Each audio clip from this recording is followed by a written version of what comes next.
El tema que traigo es lo que ahora vivo en la carne. Lo que ahora vivo en la carne. Yo creo que le suena familiar esa frase, y váyase conmigo a Gálatas capítulo 2 versículos 20 y 21.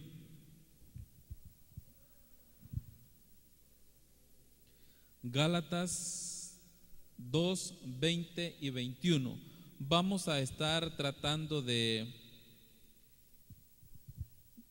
escudriñar estos dos versículos, apoyados con una serie de pasajes en el resto de la Biblia. Creo que en el transcurso de la meditación sí les voy a pedir que tengan abiertas sus Biblias para buscar rápidamente los pasajes que tal vez vayamos a leer. Me acompañan puestos de pie en la lectura de esta preciosa palabra que Pablo escribiera a los hermanos de Galacia en el capítulo 2, versículos 20 y 21. Dice la palabra de Dios: con Cristo estoy juntamente crucificado, y ya no vivo yo, mas vive Cristo en mí. Y lo que ahora vivo en la carne, lo vivo en la fe del Hijo de Dios, el cual me amó y se entregó a sí mismo por mí. No desecho la gracia de Dios, pues si por la ley fuese la justicia, entonces por demás murió Cristo. Me acompañan en una palabra de oración. Soberano Dios, queremos meditar en tu palabra. Enséñanos a escudriñarla, a aprender, a tratar de extraer esa verdad que viene para nosotros. En el nombre de Jesús, amén y amén. Pueden sentarse. Lo que ahora vivo en la carne. Mucho se habla acerca del comportamiento que nosotros debemos de tener como cristianos. Se nos está hablando una y otra vez acerca del cuidado que debemos de tener, las normas que debemos de seguir, los escritos de la palabra de Dios. Si nosotros la leemos desde Génesis hasta el Apocalipsis, siempre existe la exhortación de Dios, el llamado de Dios a encaminarnos a seguir el bien. En ningún pasaje de la Biblia nosotros encontramos a personas que realmente hayan sido totalmente intachables. Nosotros hay hombres en la palabra de Dios que podemos encontrar que nos parecieran casi perfectos. Usted puede examinar, por ejemplo, la vida de José, un hombre en el que difícilmente nosotros podemos encontrar algún punto negativo. Podemos examinar la vida de Daniel, en la que difícilmente nosotros podemos señalar algo negativo. Sin embargo, en toda la Biblia está llena de hombres que fueron héroes de la fe, hombres de los cuales nosotros podemos imitar grandes hazañas, a pesar de que fueron hombres sujetos a pasiones iguales y semejantes a las nuestras. En este pasaje que nos tiene ocupado hoy en la mañana, es escrito precisamente por uno de esos grandes hombres del Nuevo Testamento, y es precisamente el apóstol Pablo que nos está haciendo estos escritos.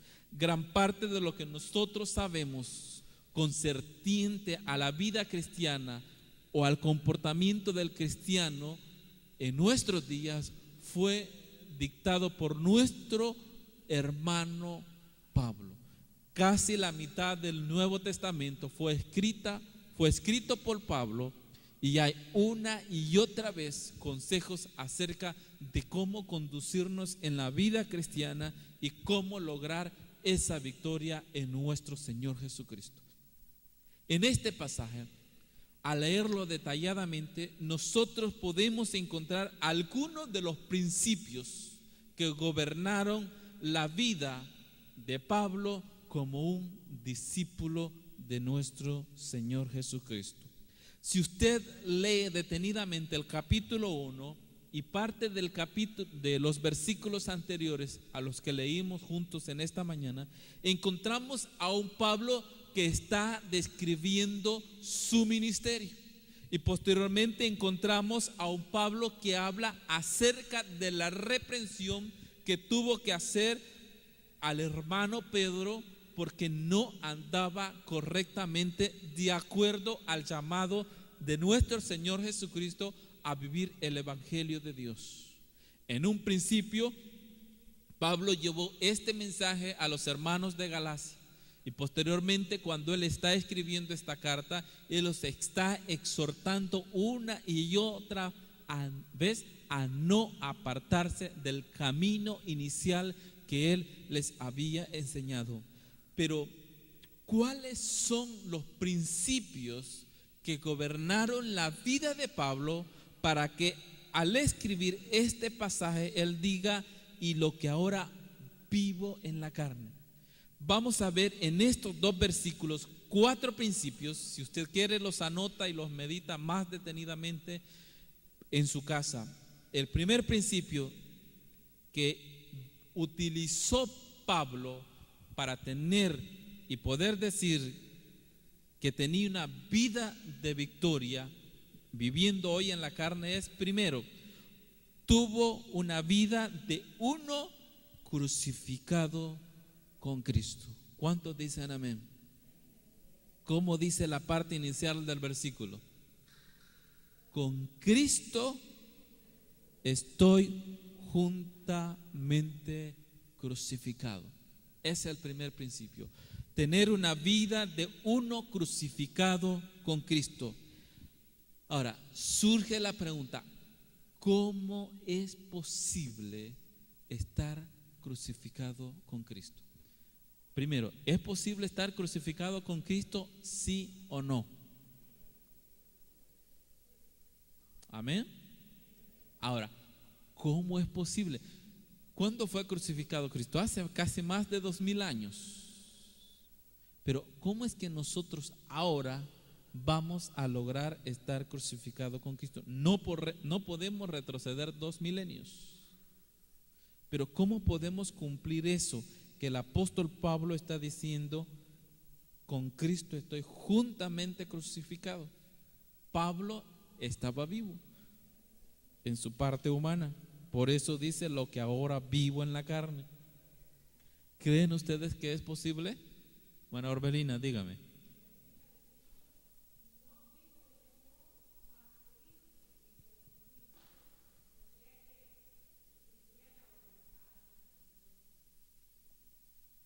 Ok. Pero pregunto, ¿hay algún evento en nuestra vida cristiana que simbolice ese acto de estar crucificado con Cristo? ¿Me ayudan? Leamos Romanos capítulo 6 del versículo 3 al 8. Allí el apóstol Pablo toma su tiempo y hace una descripción de ese proceso que nosotros participamos para poder decir que hemos sido crucificados o hemos participado con nuestro Señor Jesucristo. Pablo está hablando acerca de estar muertos al pecado y él empieza a decir, ¿lo tienen ya todos? Lo leemos, dice: ¿o no sabéis que todos los que hemos sido bautizados en Cristo Jesús hemos sido bautizados porque somos sepultados juntamente con él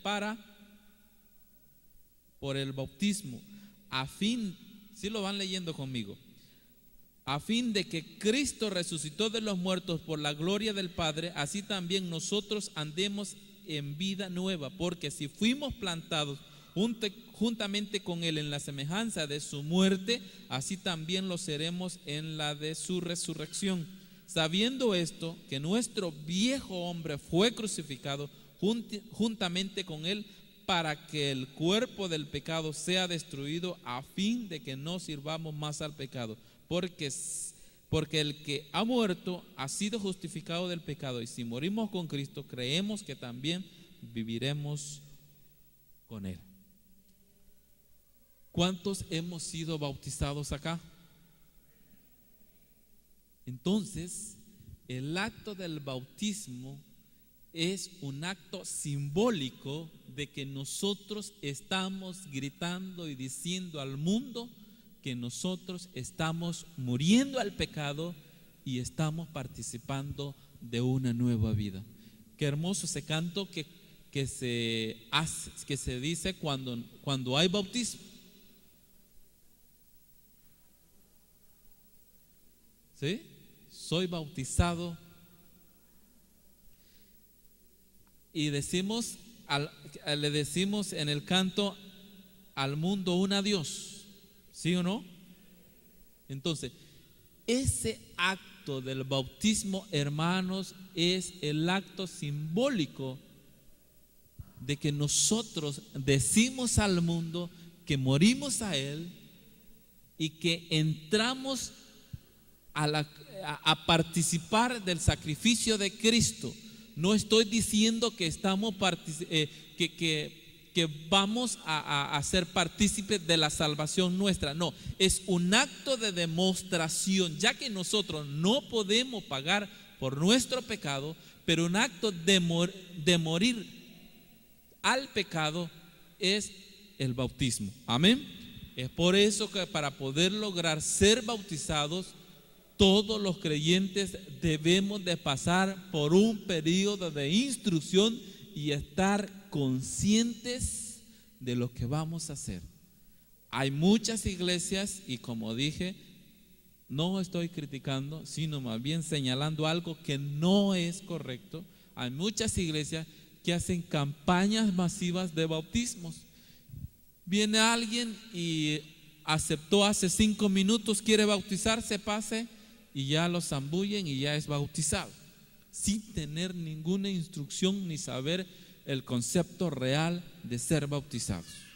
Pero ¿cuántos de los que estamos acá somos felices de haber sido bautizados y de haber gritado al mundo: ahora muero al pecado y soy parte de una nueva vida? Bendito sea el nombre de Dios. Entonces, ¿qué quiere decir ser crucificado con Cristo?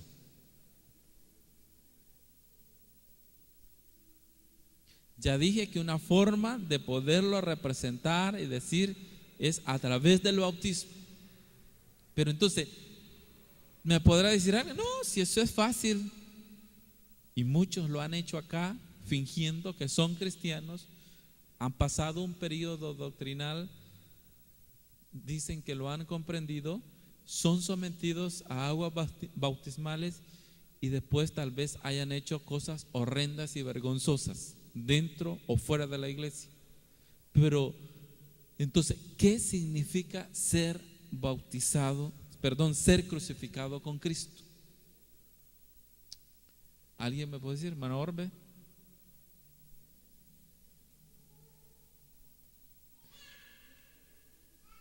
Hermano Orbe dice que quería decirme algo. Hermano Cruz.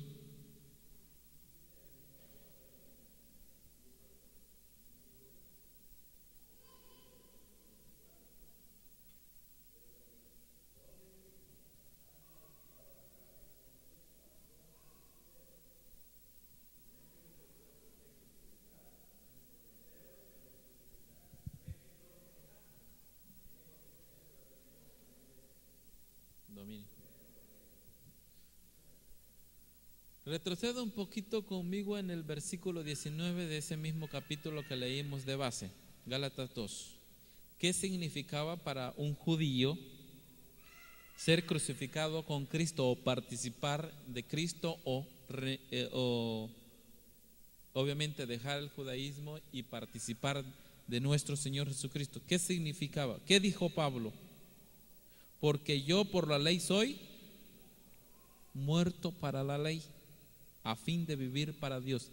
Es decir, si optaba por seguir a nuestro Señor Jesucristo de acuerdo a la ley de Moisés, Pablo ya estaba muerto para la ley, porque ya no participaría de la ley, sino que ahora participaría de la gracia de nuestro Señor Jesucristo. Eso era lo que significaba para un judío. Pero ahora, ¿qué significa eso para un creyente?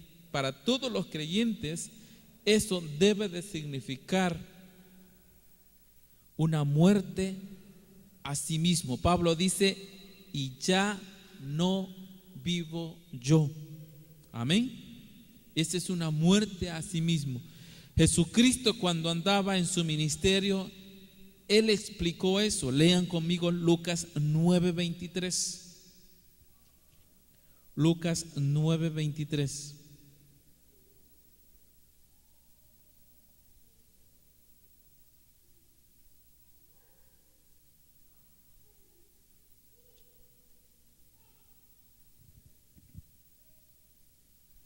Cuando Él estaba hablando ya y anunciando su muerte, nosotros debemos ser partícipes de eso. Pero ¿de qué manera? ¿De qué manera nos hace el llamado nuestro Señor Jesucristo? Antes de padecer su muerte. Lucas 9:23 dice, y decía a todos, si alguno quiere venir en pos de mí, niéguese a sí mismo, tome su cruz cada día y sígame, porque todo el que quiera salvar su vida la perderá, y todo el que pierda su vida por causa de mí, la salvará. ¿Cuántos queremos guardar nuestra vida para Dios? Hay que perderla, hay que sacrificarla. Ya decía hermano Cruz, hay algunas situaciones que nosotros tenemos que sacrificar, que nosotros tenemos que dejar. Y eso lo dice el apóstol Pablo en Gálatas 5:24. Es otra de las formas de cómo nosotros podemos ser crucificados con Cristo. Ya dije, primero es llevar nuestra cruz. Jesucristo no nos pidió que lleváramos su cruz. Es cada quien tome su cruz. La vida cristiana que nosotros llevamos de cada uno es particular y está expuesto a diferentes situaciones. El apóstol Pablo ya dijo a los romanos que no nos va a venir ninguna situación que vaya más allá de nuestra capacidad de poderla soportar, sino que con cada situación difícil que venga, juntamente con ello, Dios nos dará la salida. Amén. Entonces, tenemos que sacrificar la carne, Gálatas 5:24. Pero los que son de Cristo, ¿cómo dice?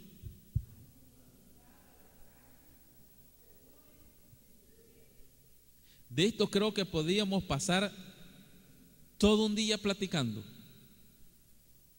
Es un punto muy amplio, pero solamente lo quiero hacer mención. Teóricamente, de acuerdo a la palabra de Dios, eso debe de ser el diario vivir del creyente, haber crucificado la carne con sus pasiones y su deseo. Y esto debió haber ocurrido desde el momento en que nosotros nos bautizamos y gritamos al mundo que participamos de una nueva vida. Volvamos a Romanos, que era lo que estábamos leyendo acerca de ser crucificado juntamente con Cristo. Romanos capítulo 6, el versículo 6, lo leo de nuevo. Sabiendo esto, que nuestro hombre viejo fue crucificado juntamente con él para que el cuerpo del pecado sea destruido, a fin de que no sirvamos más al pecado. Del versículo 11 al 14 dice, así también vosotros consideraos muertos al pecado, pero vivos para Dios en Cristo Jesús, Señor nuestro. No reine pues el pecado en vuestro cuerpo corporal, de modo que lo obedezcáis en sus concupiscencias, ni tampoco presentéis vuestros miembros al pecado como instrumentos de iniquidad, sino presentaos vosotros mismos a Dios como vivos de entre los muertos, y vuestros miembros a Dios como instrumentos de justicia, porque el pecado no se enseñoreará de vosotros, pues estáis bajo la ley, pues no estáis bajo la ley, sino bajo la gracia. Presentaos vosotros mismos como vivos, y dice, ni tampoco presentéis vuestros miembros al pecado. Nuestros ojos, nuestros pies, ¿hacia dónde nos llevan? Nuestros oídos, ¿qué escuchan? ¿Qué hacemos? ¿Qué nos agrada? El diablo es tan astuto que busca aquellas cosas que nos agraden y nos la pinta de la mejor manera. Como dije, la vida, la cruz de cada uno es diferente, es muy diferente. Habrán creyentes, y ya lo he dicho anteriormente, que su tentación tal vez no sea el adulterio, no sea la fornicación, su tentación es la borrachera. O tal vez otro ni tampoco eso. Su tentación es que pueda agarrar fácilmente lo que no es suyo, porque el puesto que está ocupando, donde trabaja, le permite poder sustraer algo, echárselo al bolsillo y nadie se da cuenta. Tal vez sea el dependiente de un negocio en el cual no se lleve una contabilidad por escrito y fácilmente puede echarse $5 a la bolsa o debajo del pantalón y nadie se da cuenta. Cada quien tiene la cruz que va a llevar, pero en eso que nosotros tenemos debemos de ser fiel a Dios y cuidarnos para Dios. ¿Cuántos estamos dispuestos a eso? ¿Cuántos estamos dispuestos a eso, hermanos? Ahora, si bien es cierto que cuando nosotros hicimos una confesión de fe y con el bautismo nosotros renunciamos al mundo, Dios sabe que estamos expuestos a debilidades y Él por eso nos exhorta en Colosenses capítulo 3 versículos 5 al 9 que continuamente debemos de hacer morir las obras de la carne. Alguien me puede decir, sí, pero estamos expuestos a esto, es cierto.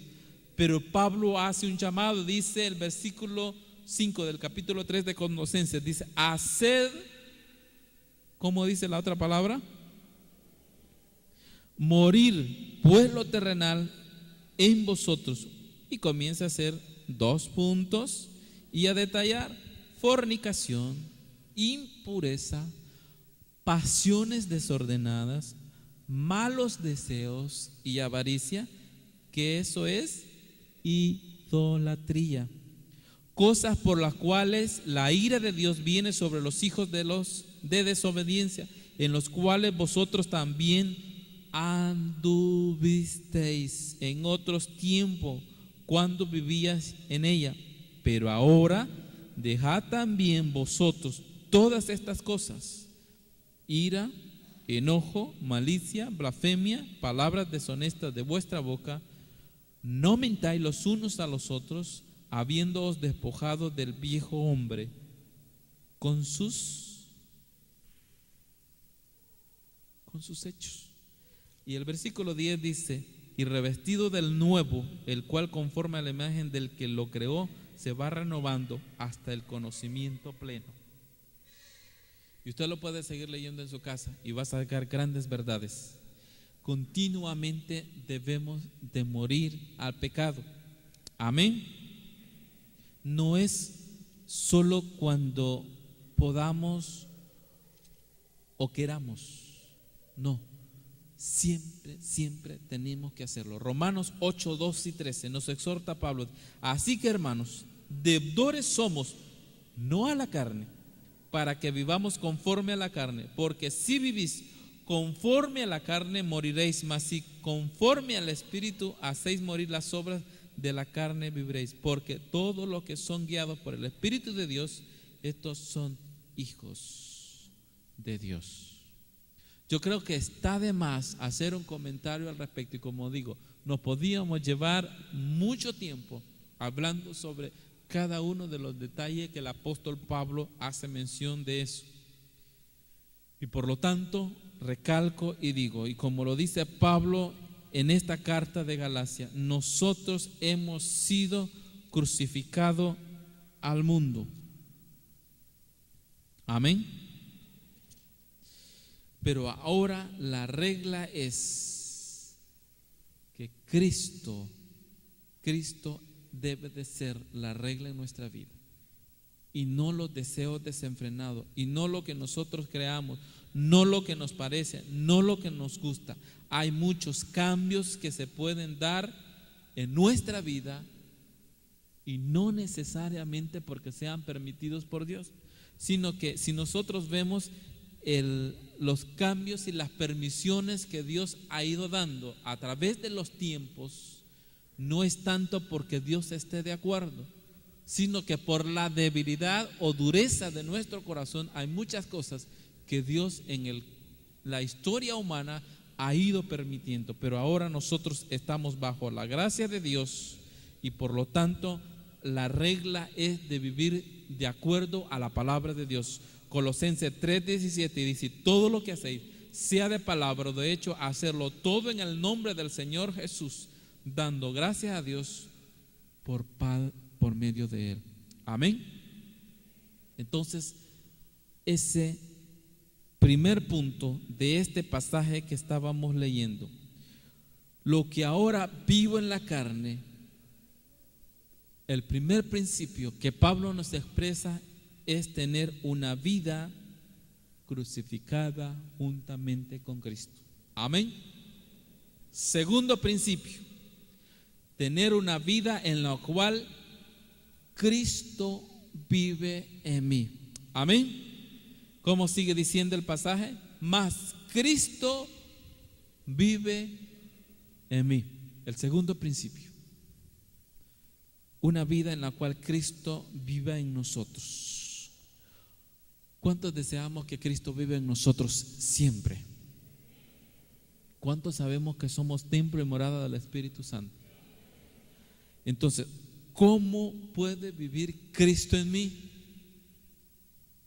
¿Cómo puede vivir Cristo en mí? Hemos sido enseñados a asegurarnos que Cristo está morando en nosotros. Lo sabemos perfectamente, pero sabemos que nosotros somos templo de Dios, y por lo tanto debemos de guardar limpiecito ese templo para que pueda habitar Dios con nosotros. Jesucristo lo enseñó. Él enseñó que iba a estar con nosotros y en nosotros. El apóstol Juan nos escribe esas palabras, Juan 14:21. El apóstol habla de eso. Lo puede leer juntamente conmigo, ya lo sabe de memoria quizás. Dice: el que tiene mis mandamientos y los guarda.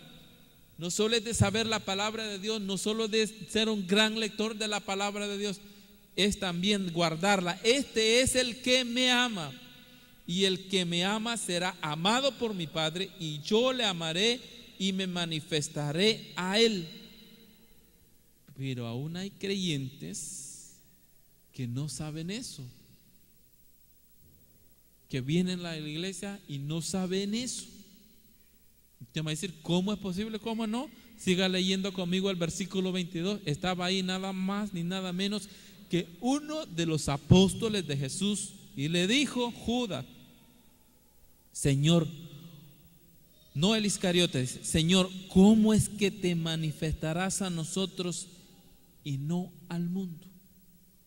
Hay creyentes que no logra comprender eso, pero a través de la lectura de la palabra de Dios y ponerla por obra, nosotros vamos a ir comprendiendo que Cristo habita en nuestro corazón, y Él nos ama, y Él permanecerá con nosotros siempre. Primera de Juan 3:24.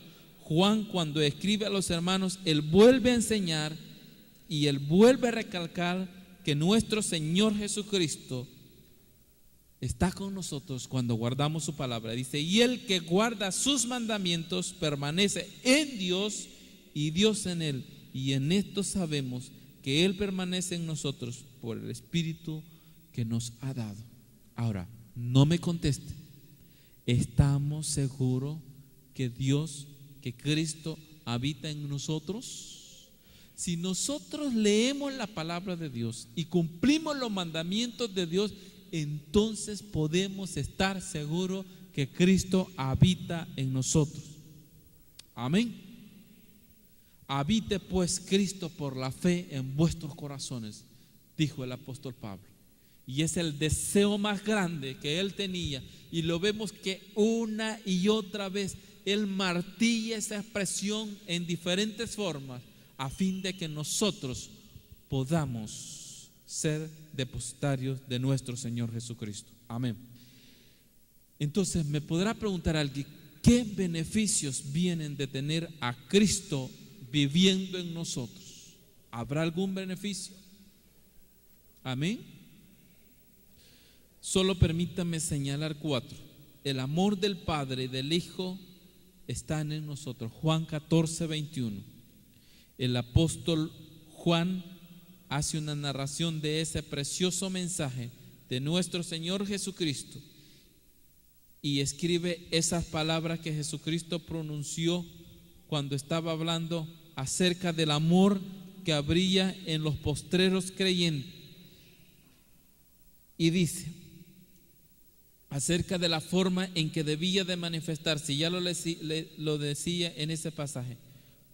¿Cómo se manifestará? El versículo 23 dice: el que me ama, mi palabra guarda, y mi Padre le amará, y vendremos a él y haremos morada con él. Amén. El Padre nos ama y habitará con nosotros. Hay un gozo completo también en la vida del creyente. Juan capítulo 15 versículo 10 dice: si guardareis mis mandamientos, permanecéis en mi amor, así como yo he guardado los mandamientos de mi Padre y permanezco en su amor. Y el versículo 11 dice: estas cosas os he hablado para que en mi gozo esté en vosotros y vuestro gozo sea cumplido. Usted no se preguntará cuántos creyentes amargados pueden existir.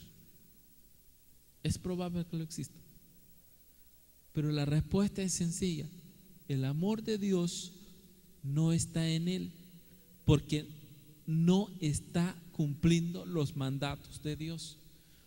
No deben existir creyentes amargados. No deben existir creyentes amargados si el amor de Dios está en ellos. La tristeza es otro punto y creo que lo podríamos hablar. En algún momento podemos sentirnos solitarios. Podemos sentirnos solitarios. Es normal. Nicky Cruz escribe un libro muy bonito, dice: solitarios pero no solos. Podemos sentirnos solitarios. Eso le puede pasar a cualquier creyente. Nosotros vemos desde el Antiguo Testamento, para mencionar un caso, vemos a un gran Elías, a un hombre llamado el profeta de fuego, a un hombre que tuvo la valentía de poderse enfrentar al rey, decirle las verdades, poder ejecutar profetas falsos, poder anunciar la palabra de Dios y decir al pueblo de Israel que estaba en pecado. Fue un hombre lleno del poder de Dios y no dudamos de su ministerio.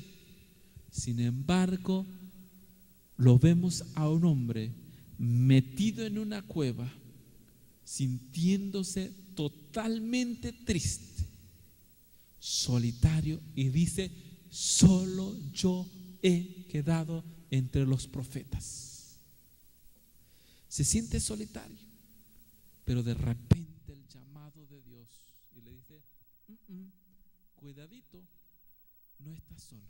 Hay un buen número de hombres que no han doblado sus rodillas ante Baal, creyentes en Cristo. Puede ser que nosotros en la adversidad del mundo podamos sentirnos solitarios, pero Cristo ya dijo que confiáramos porque Él había vencido al mundo. Juan 16:33. Amén. No debemos de sentirnos solos. Podemos sentirnos solitarios. Repito y recalco, no estoy diciendo que usted no puede sentirse así. Es humano, es hecho de carne y hueso, así como nuestros antepasados. Jesucristo mismo entró en un momento de soledad. Él se sintió solitario. Él se sintió solitario. Él se apartó como a un tiro de piedra y él empezó a orar. Empezó a orar con la confianza que tenía sus hermanos que lo estaban apoyando en oración. Termina su oración, se acerca y la sorpresa de él es que no lo estaban apoyando, no estaban orando. Quizás apenas cuando Jesús ya se estaba acercando, quizás escuchaba los ronquidos de ellos. Y Jesús hace una pregunta: ¿ni aún una hora habéis podido orar conmigo? Y así podemos señalar diferentes ejemplos. Ahora, podrá decirme usted, hermano Otoniel, pero si en la iglesia solo yo hago esto, solo yo me cuido de esto. Creyentes en Cristo, es hora de saber que no estamos solos. Tenemos a un Dios con nosotros. Amén. Entonces, no se sienta solo. Puede sentirse solitario, pero no se olvide, hay otros creyentes que también están viviendo una vida en Cristo Jesús, y Cristo Jesús está habitando en sus corazones. Amén. Tenemos la esperanza de estar con Jesús y ver su gloria en el postrer tiempo si nosotros tenemos una vida en la cual Cristo vive en mí. Amén. Tercer punto. Tercer principio que Pablo señala en este pasaje de cómo logró una vida victoriosa en la carne, y es una vida llevada por fe en Cristo. Amén. Dice el pasaje, sigue diciendo, lo vivo en, como dice el versículo, lo vivo en la fe del Hijo de Dios. Tercer principio, ya mencioné el primero. ¿Cuál era el primero?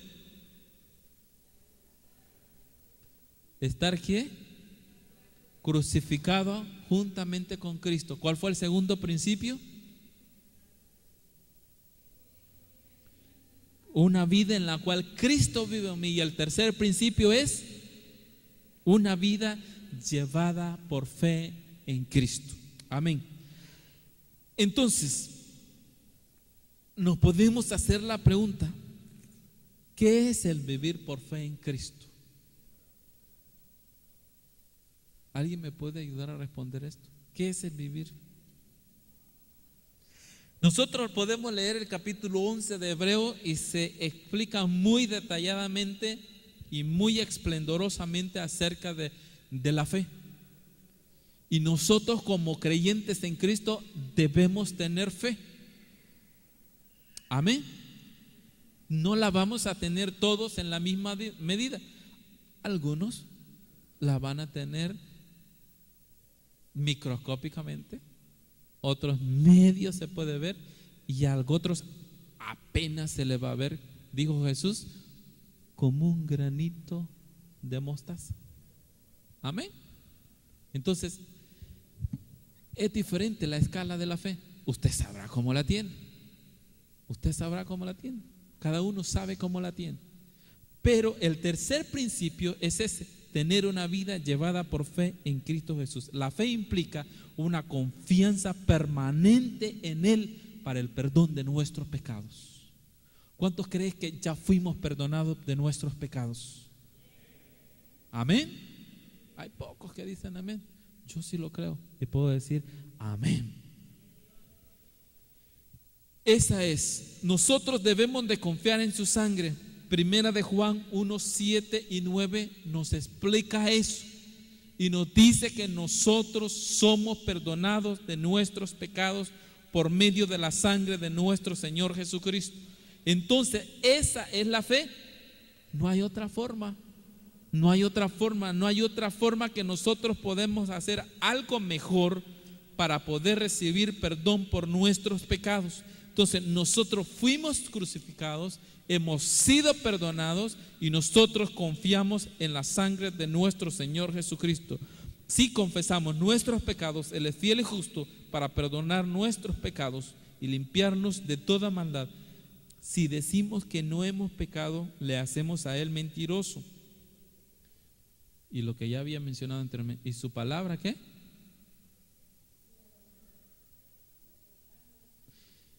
No me venga, y lo digo con todo respeto porque solo estamos nosotros, pero como dije, estamos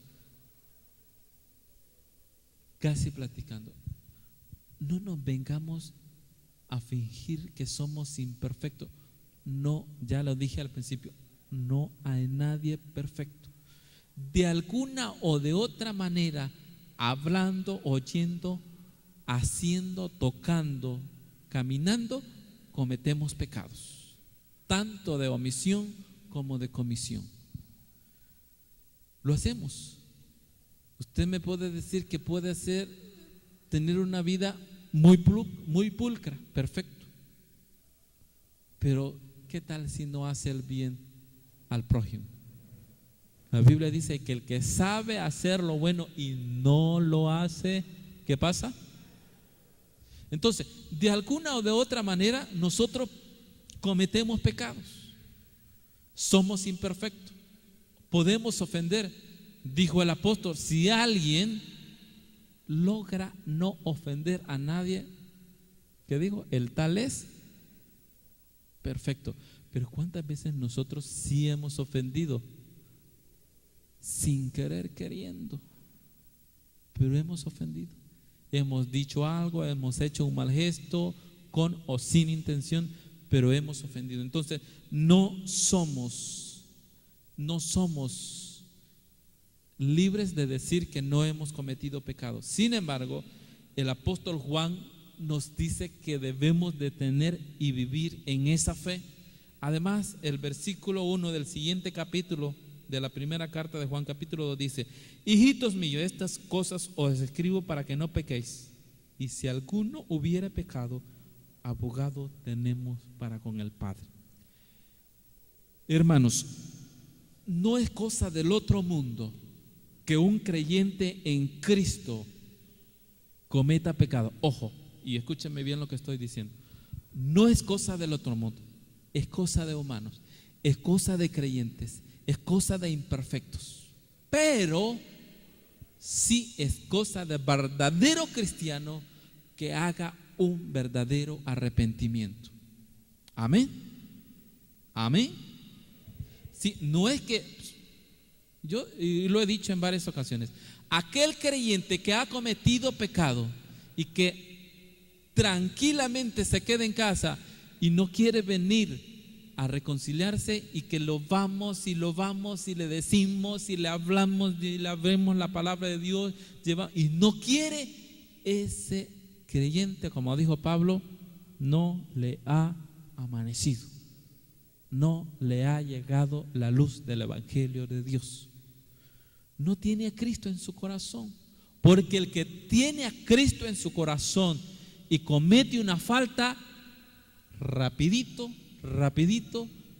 está siendo redarguido de su pecado. Amén. Amén. Debemos de tener fe confiando en que Cristo es la propiciación de nuestro pecado. El versículo 2 lo sigue diciendo de 1 de Juan capítulo 2. Hermanos, vivir una vida de fe implica tener confianza en que sus palabras proveerán un fundamento sólido para nuestra vida cristiana. Jesucristo hablaba acerca de cómo fundar nuestra casa, y lo podemos ver en Mateo 7, 24 al 27. Jesucristo enseña y dice que algunos no hacen una buena construcción, sino que nada más a como pueden y quieren edifican su propia casa. Pero hay otros que son más inteligentes. Y dice, el 24 y el 25 hace la descripción de eso que estoy mencionando. Y el versículo 26 dice: pero cualquiera que me oye estas palabras y no las hace, le compararé a un hombre insensato que edificó su casa sobre la arena. y descendió lluvia, y vinieron ríos y soplaron vientos y dieron con ímpetu contra aquella casa y cayó, y fue grande su ruina. La pregunta es: ¿sobre qué estamos edificando nuestra casa? ¿Es sobre la palabra de Dios o sobre lo que yo creo o lo que yo pienso? Hay diferentes cosas en las cuales nosotros podemos hacer y creer que estamos correctos, pero si la vemos a la luz de la palabra de Dios y nos ceñimos a la luz de la palabra de Dios, vamos a ser reprendidos por ello. Entonces, ¿por qué debemos de creer tanto en nuestro Señor Jesucristo? Alguien podrá preguntarse y decir: la respuesta es sencilla: Él nos ama. Este versículo nos dice, el versículo base que estamos leyendo, Gálatas 2:22: por la fe del Hijo de Dios, el cual nos amó y se entregó a sí mismo por mí. No hay nadie que haya pagado un precio tan grande como el que pagó nuestro Señor Jesucristo, y por lo tanto el amor que tenemos nos obliga a vivir una vida en fe para nuestro Señor Jesucristo. En 2 Corintios capítulo 5, 14 y 15, ahí nos habla acerca del andar por fe. Entonces, pasemos al cuarto principio de lo que Pablo quería hacernos exhortar y decir de lo que ahora vivo en la carne. Y es, el cuarto principio es una vida que no desecha la gracia de Dios. El versículo 19 ya lo leíamos. Cuando alguien judío aceptaba el cristianismo, obviamente era muerto a la ley. Y ya dije qué significa para el creyente morir juntamente con nuestro Señor Jesucristo. Entonces, al morir a la ley y nosotros morir al pecado, tenemos que vivir en la gracia de nuestro Señor Jesucristo y no desechar la gracia de Dios. Y recalco, la descripción de estos dos capítulos de Gálatas hace una exhortación acerca de los creyentes que estaban tratando de vivir una vida en medio judía y medio cristiana. Entonces el apóstol Pablo hace una exhortación y hace un llamado acerca de vivir en la gracia de nuestro Señor Jesucristo, como que dijéramos ahora una vida medio mundana y una vida medio creyente. Entonces Pablo hace un llamado a que tenemos que vivir en la gracia de Dios. ¿Y qué implica eso? Implica que tenemos que guardar los mandamientos de Jesús con diligencia, no a medios, no a medios. Esto debemos de hacerlo y guardarlo para Dios. Y si lo hacemos, es una indicación de nuestro amor. Juan 14:15 dice: si me amáis, ¿qué dice? ¿Amamos a nuestro Señor Jesucristo? Guardemos sus mandamientos. Como una prueba, el amor que nosotros tenemos es una prueba de que en realidad le conocemos. Primera de Juan 2:3 habla acerca del amor que debemos de tener. Y dice que si el amor no está en nosotros, somos mentirosos, porque nosotros no amamos a Dios. Amén. Sin la gracia de Dios todo es en vano. Todo es en vano, hermanos. Debemos de vivir según la gracia de Dios, no según lo que nosotros creamos, queramos o pensamos. Debemos de vivir según la gracia de Dios. Nosotros no podríamos salvarnos por nosotros. Nadie que haya hecho una obra por sí mismo podrá decir que es suficiente para obtener la salvación. Efesios capítulo 2 versículo 8 y 9 nos hablan de eso. Pablo también, cuando escribe a Tito en el capítulo 3 versículo 4 y 5, y nos hace ver que todo esfuerzo sería inútil para autosalvarnos. Y Jesucristo en Lucas capítulo 17 versículo 10 dijo que si nosotros logramos hacer todo lo que se nos manda, el título máximo que podemos darnos a nosotros mismos es decir: inútil siervo soy. Entonces creyentes en Cristo, debemos de saber que sin la gracia de Dios todo es en vano y debemos esforzarnos por hacer todo lo máximo para poder vivir en la gracia de Dios y saber que sin la gracia de Dios nuestra fe sería vana, nuestro arrepentimiento sería sin sentido, nuestro bautismo sería sin valor, nuestra salvación sería imposible.